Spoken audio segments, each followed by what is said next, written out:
Amreli SP, जिसके कंधों पर हजारों लोगों की सुरक्षा की जिम्मेदारी है, वही बिटकॉइन के लालच में एक बिल्डर को अगवा करवाता है और करोड़ों की फिरौती वसूलता है।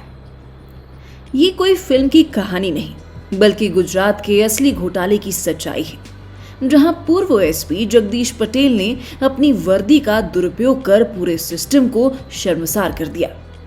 और अब 29 अगस्त 2025 को अहमदाबाद की सेशन कोर्ट ने उन्हें आजीवन कारावास की सजा सुनाई है। कहानी की जड़ें 2017-18 में जाती हैं, जब क्रिप्टो करेंसी का क्रेज चरम पर था। सूरत के सतीश कुंभानी ने बिट कनेक्ट नाम की कंपनी चलाई, जो पोंजी स्कीम की तरह काम करती थी। नए निवेशकों से पुरानों को पैसा बांटना। लाखों लोग ठगे गए और कंपनी जनवरी 2018 में बंद हो गई। कुंभानी फरार हो गया। इसमें सूरत के बिल्डर शैलेश भट्ट ने भी 1 करोड़ रुपए गंवाए।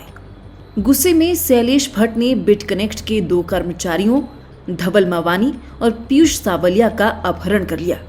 उनसे बिटकॉइन, लाइट कॉइन और कैश वसूले, जिनकी कुल कीमत तब 1232.5 करोड़ रुपए थी। भट्ट ने यह पैसा अपने साथियों में बांटा और संपत्तियों में लगा दिया। लेकिन किस्मत का खेल देखिए, भट्ट खुद जल्द ही शिकार बन गए।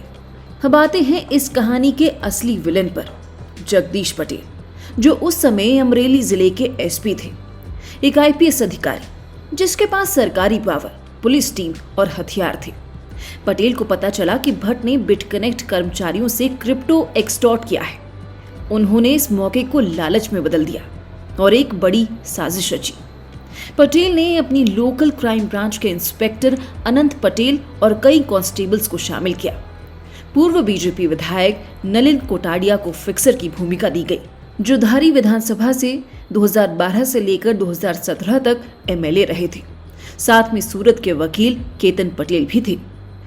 फरवरी 2018 गांधीनगर के एक पेट्रोल पंप पर शैलेश भट्ट और उनका पार्टनर किरीट पलाडिया अपनी गाड़ी से जा रहे थे। अचानक पुलिस वर्दी में लोग आए और उन्हें रोक लिया। भट्ट को लगा कोई रूटीन चेकिंग है, लेकिन ये अपहरण था। उन्हें जबरदस्ती फार्म हाउस ले जाया गया। वहां घंटों तक पीटा गया, पिस्तौल की नोक पर धमकाया गया और लगभग 200 बिटकॉइन ट्रांसफर करने को मजबूर किया गया। कैश भी अलग से वसूला। इस पूरी साजिश के मास्टरमाइंड थे जगदीश पटेल। उन्होंने अपनी टीम को निर्देश दिए, सरकारी वाहनों का इस्तेमाल किया और सबूत मिटाने की कोशिश की। सोचिए, एक एसपी जो अपराध रोकने वाला है, वही इसे ऑर्गेनाइज कर रहा है। पटेल की पावर ने इस अपराध को और खतरनाक बना दिया, क्योंकि पुलिस की आड़ में कोई शक नहीं करता। भट्ट ने अपहरण के बाद गुजरात होम डिपार्टमेंट में शिकायत की।